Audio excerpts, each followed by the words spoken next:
Roman Steele stared across the boardroom table at his long-time business associate. "So, basically you're telling me she's a spoiled brat." The older man frowned. "Since you put it so bluntly, yes, I guess that is what I'm saying." Richard Van Buren laced his fingers across his stomach and leaned back in the chair. "She's getting me worried, Roman. She's all grown up now. She can't keep behaving like this."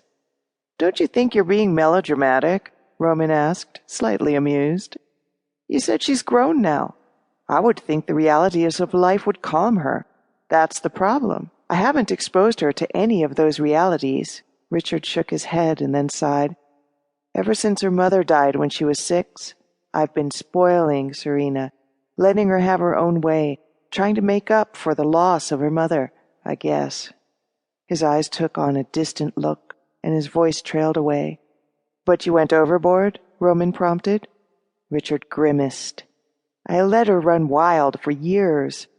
I thought with the supervision of the housekeeper she would be all right. After all, girls are supposed to be easier to raise than boys, right? Guess I was wrong." Richard smiled ruefully. He reached into his breast pocket and pulled out a brown leather wallet from which he took a small photograph. He slid it across the table. "This is my Serena when she was 19. He shrugged. "It's a couple of years old." Roman picked it up and found himself staring at the smiling face of a girl sitting on the back of a shiny black stallion. She was breathtakingly beautiful, with long chestnut hair floating around her heart-shaped face and a pretty pout that drew attention to the pink petals of her lips. Her eyes were the exquisite blue of the Pacific Ocean, and in them was a bold defiance that spoke of the girl's confidence and spirit.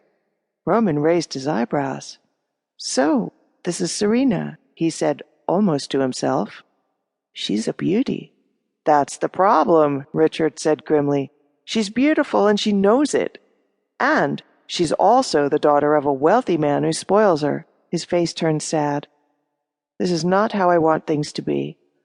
I want my daughter to be prepared for the world. When I pass on, she's the one who's going to take charge of the company, and right now, she's not prepared for any of that. My daughter needs a crash course in real life." Roman released his folded arms and leaned forward. "I have an idea that could help." "Yes?" Richard raised his eyebrows, obviously curious. "What if your daughter worked for me for a while, say for the next 6 months?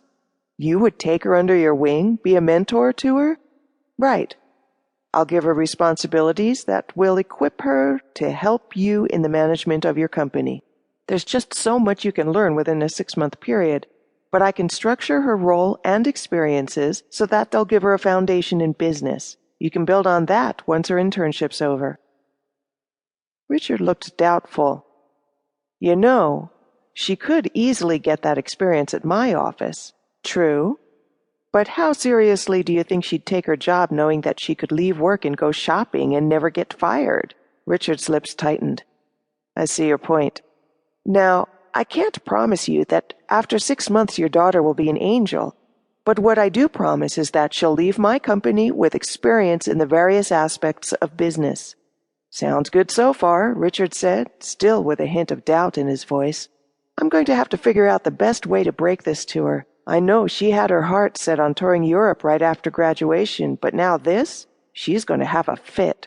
And you, dear Dad, are going to sit her down and let her know she starts work at Steel Industries the first week in July. That's just a week after she gets here. What better time to start? It will be before she gets used to being at home all relaxed. She needs to jump in head first." Richard nodded. Then he expelled his breath, and on his face was a look of relief. He rose and stretched out a hand to his partner in crime. "Roman, as of the first week in July, my daughter is in your hands. Let's shake on that." There was a twinkle in his gray eyes as he smiled. "I just hope you know what you're getting yourself into." Roman grasped Richard's hand. "Don't you worry about that. By the time I'm done, your Serena will be a new woman." He smiled, full of confidence as he released the man's hand. "You can trust me on that."